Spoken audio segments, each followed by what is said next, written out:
Thank you, Orion. Welcome, everybody.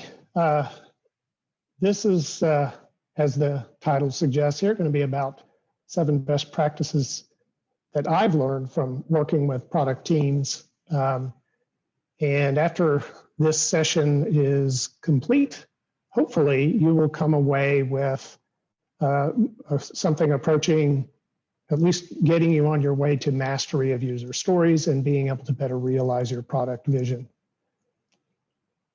Now, as part of this, I'd like you to make notice, as Orion said, about the Slack channel where you can start to have some conversation, and also PCATX26 is the hashtag that you can use on Twitter if you want to start some conversation on Twitter about these about this topic, PCATX26. And you know, I'd like you to stay on mute for most of the presentation, but at the end, I would like to hear maybe some of your war stories about user stories and maybe some of your lessons learned. Now, I've been in product management for about 20 years. And I'm currently head of product and consumer science at an Austin company that provides solution to marketers so that they can engage with consumers at scale while still having meaningful engagements with consumers.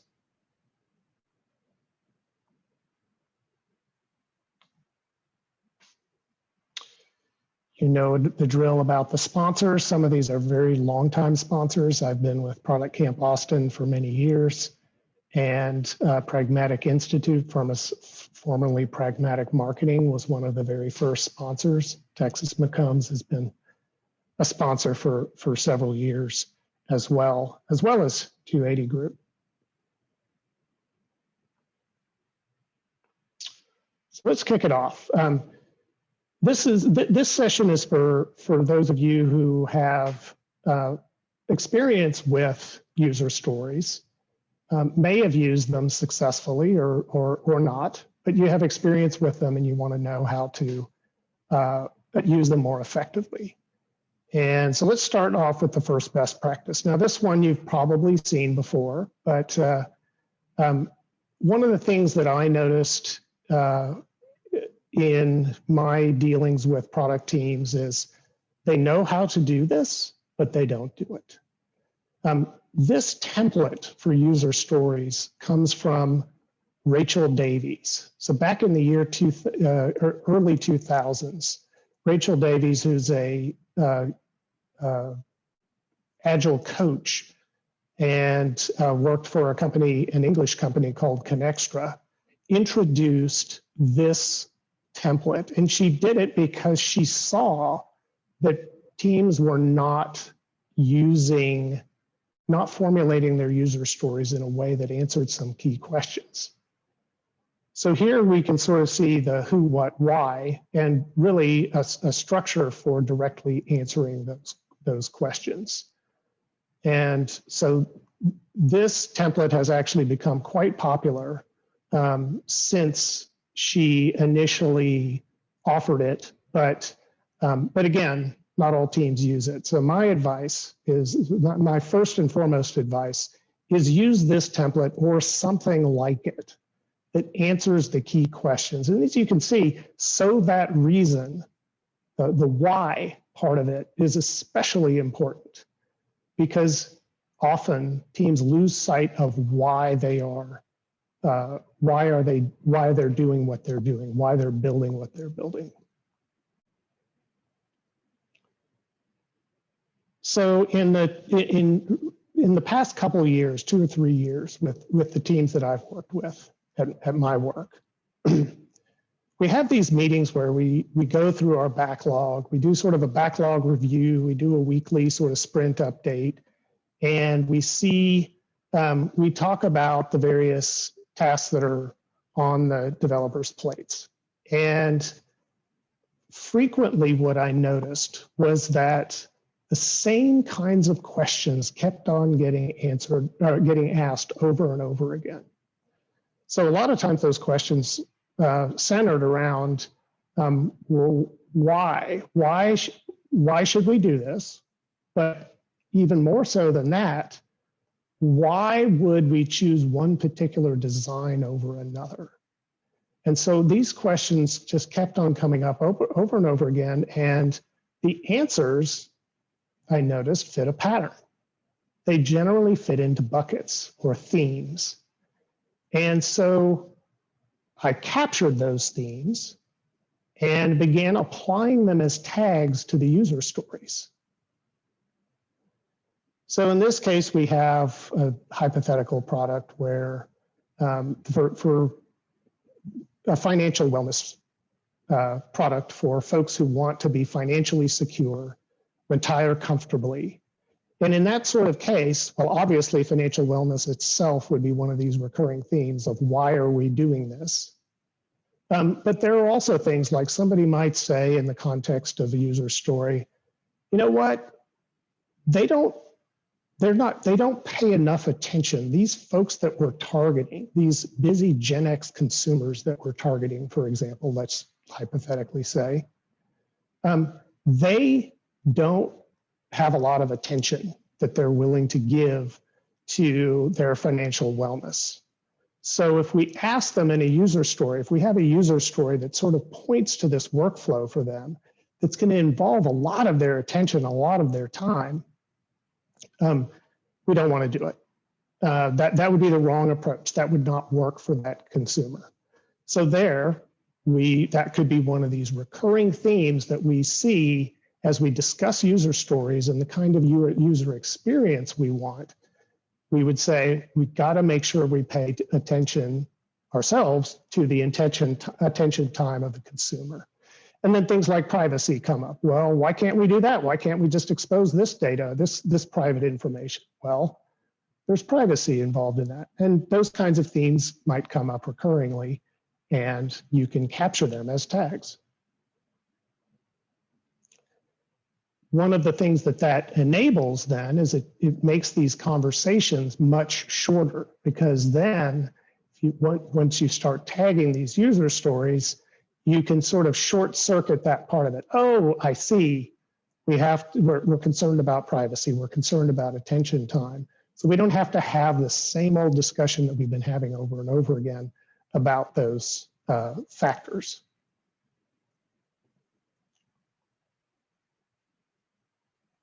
So back in 1998, at a company called Object Space, that had an office in Austin but was based out of Dallas. I just happened to work for that company at the time. There was a expert named Craig Larman, and he wrote a book called Applying UML in Patterns. This is showing you the date on this. But he wrote that book in 1998. And in that book, he talked about not user stories per se, but use cases. And he talked about use cases that in the context of iterative and agile, iterative and incremental development. Now, mind you, agile was not really a thing back then in terms of at least the usage of that word, but he was pointing to these concepts. And he talked about the use cases that wouldn't fit into a single iteration or sprint. And he talked about how to address those situations. And he talked about splitting the use cases into versions. Now, we can do the same thing with user stories, and it's not a new concept. People talk about user story splitting. That concept isn't new, except he did not say to split the stories or use cases into sort of parts of the sequence of user interactions. In other words, you could functionally decompose a user story. You could say, well, the user story is to get money-saving tips, but there's all sorts of things that happen in there. So I'm just going to divide those up. The first thing that the consumer does is they register, they there's some sequence of events that happens for them in their experience, and we can just divide that up. No, so Larman suggested, remember, we are trying to deliver value, end-to-end value, in each iteration of that story, ideally. So we can't just split it up into something that, well, we're only going to deliver or we're only going to have half the value implemented, such that it's not a complete solution that the end user can actually find value in. So he said, split the stories along non-functional lines, meaning still deliver the entire function end to end, but maybe just make it so that you're iteratively, or you start out with some relaxed requirements. So in this example here, you see, maybe we just start out with general money saving tips that periodically go to this Gen X consumer.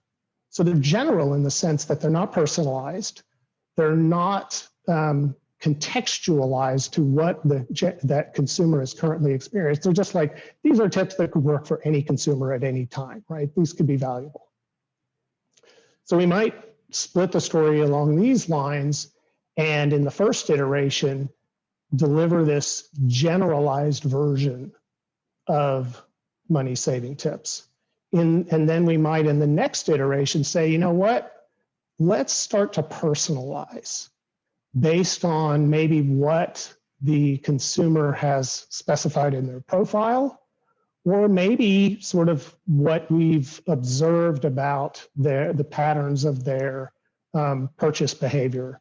And by the way, let's say this is plugged into their credit card account or something like that, so we can sort of monitor their purchase behavior. And then finally, we might say, let's contextualize the tips for the third iteration of this user story, where we're not only personalizing it, but maybe if they opt in, we're tracking their location and know approximately where they are, and maybe some shopping options, money-saving shopping options that are in the vicinity, so that we can now give them a tip that's within the context or that's most relevant to where they are now.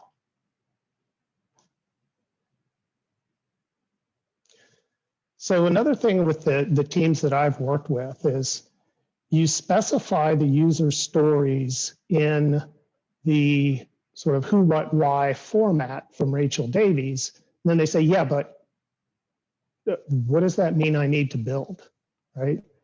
I know that if I'm going to be providing these tips to consumers and that we might do it by text messaging, I know I need to implement a text messaging system, a developer might say. And I need to track that. Like, it will help me to track that. It may not be a user story as you sort of formally say a user story should be, but I need to track it. Okay, great. Go ahead and track it. But let's track it as a task, and let's connect it to the user stories that it enables. So in this case, you see a card where the task, the development task, is listed or is shown, but we tie it back to the user stories that it impacts. So now if somebody looks at this card or this task in whatever tool it might be, online tool it might be, they are going to see the context and get an idea of the why they're doing it.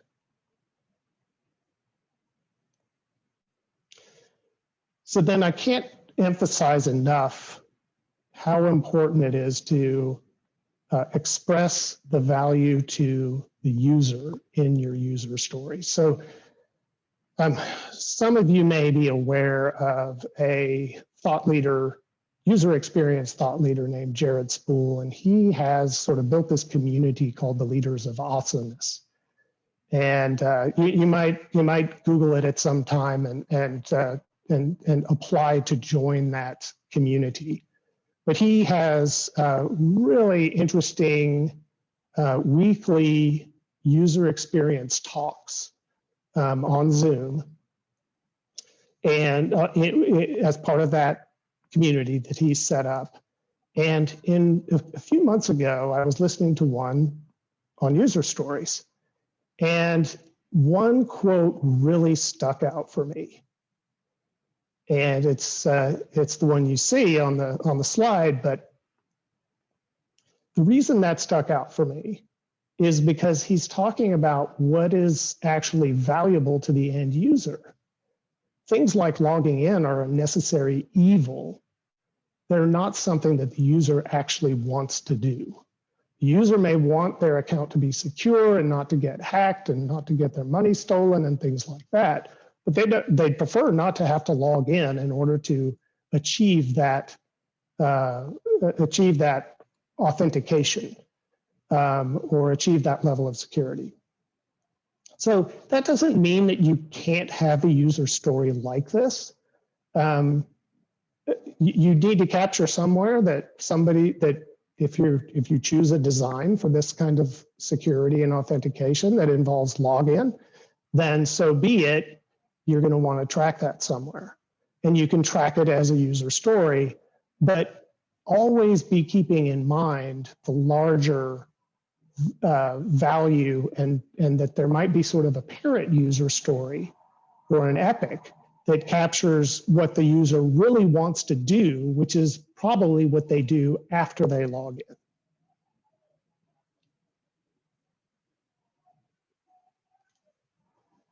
So another thing that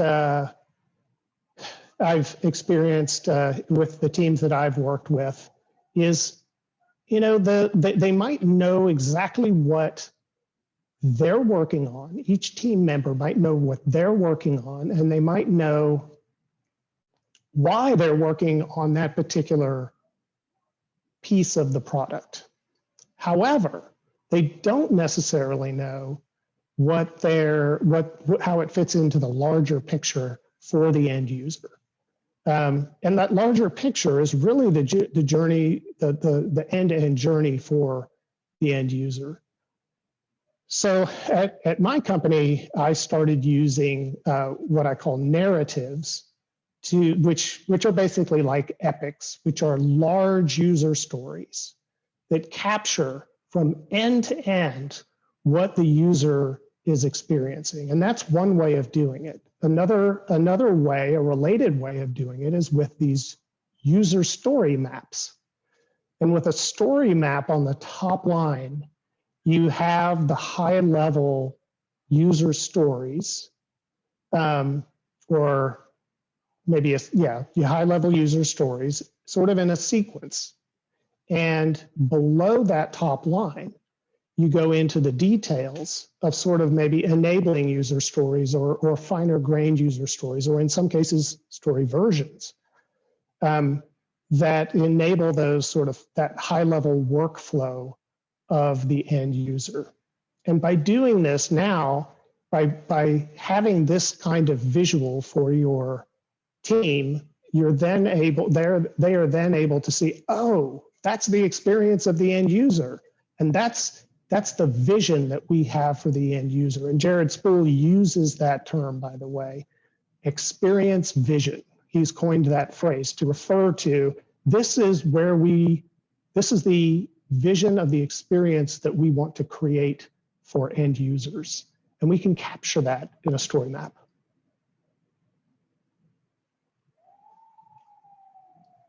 Now that's interesting. That's our vision for the end users. But I had folks in my colleagues of mine who would be like, yeah, but how does that differ from what they currently do? Like, we're trying to provide value and solve problems here. And if our vision for their journey, for their end-to-end journey, for their experience is not an improvement over what they currently do, then it's not valuable. I want to be able to see what is valuable about our experience relative to what they currently do. And of course, the whole team benefits, product management especially, but the whole team benefits from understanding how users currently accomplish their goals. So it's really, it's almost a no-brainer, but most teams don't do it. Capture that journey, that what I call an as-is journey. And you can do that with a story map as well. So both Jared Spool and I believe Mike Cohn as well, who is another sort of agile user story expert, recommend capturing the as-is journey using a story map.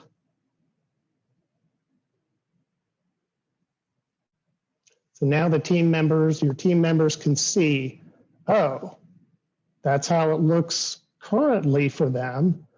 Boy, they're comparing prices by creating spreadsheets and logging the prices and features that they look up in their, as they browse Amazon.com and Wish and other online sources of information about shopping.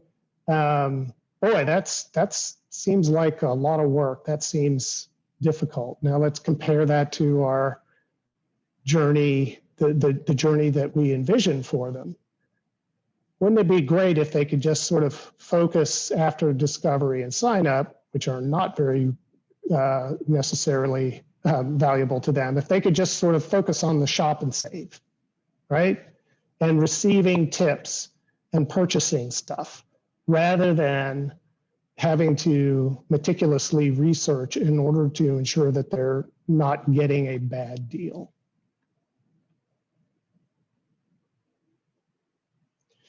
So that's the sort of the prepared presentation there. I'd like to invite people to share their own war stories about user stories, their own best practices that they've observed, or ask any questions about what they've heard.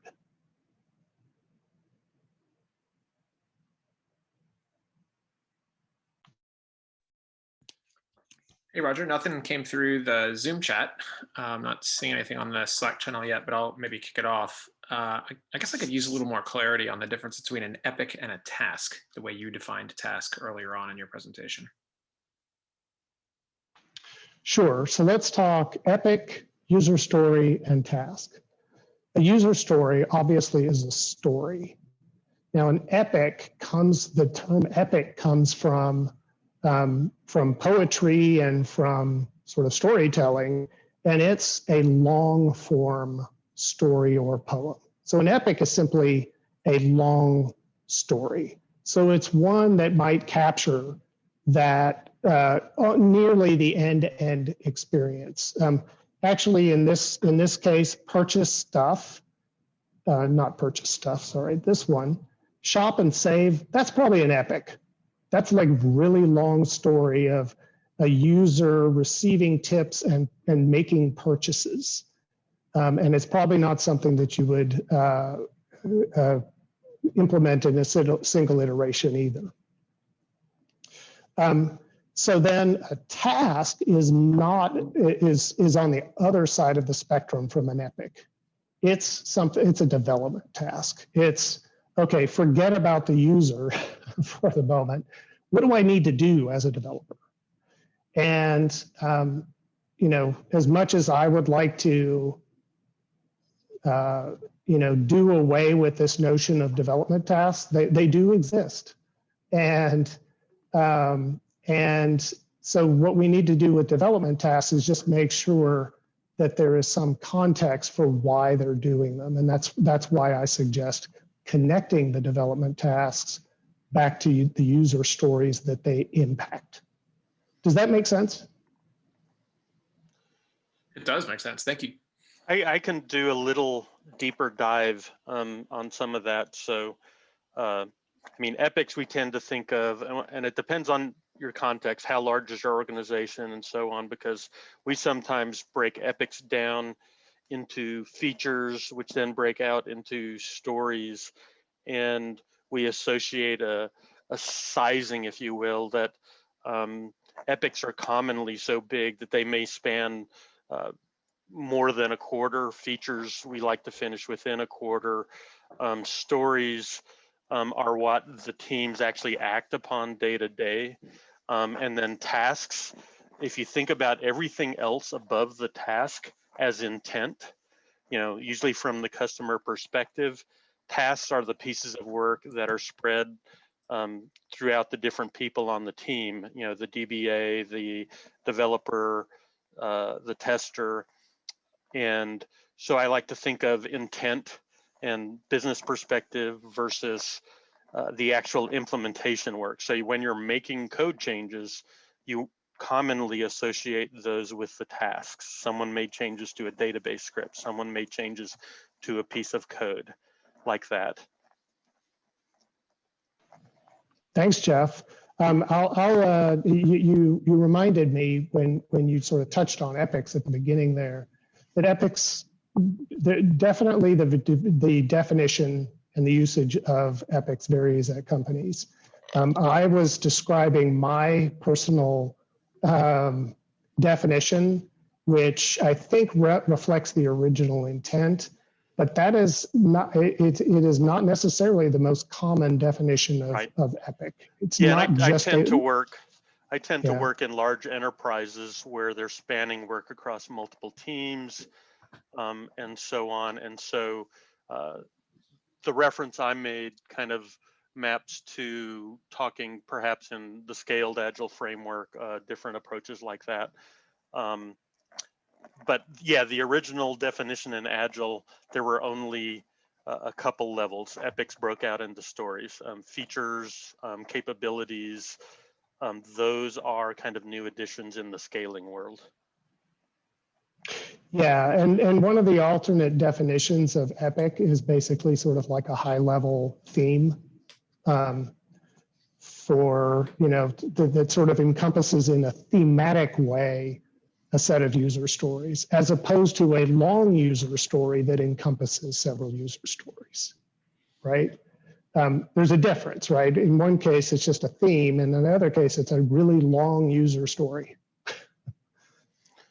So I'm trying to decide if I'm hesitant to introduce this idea. So you run into products that, in fact, don't have what would commonly be referred to as a user. I mean, there's always a customer, but if you're working on the Oracle database, for instance, the users are commonly other developers, right? Other DBAs, or an application server or piece of infrastructure.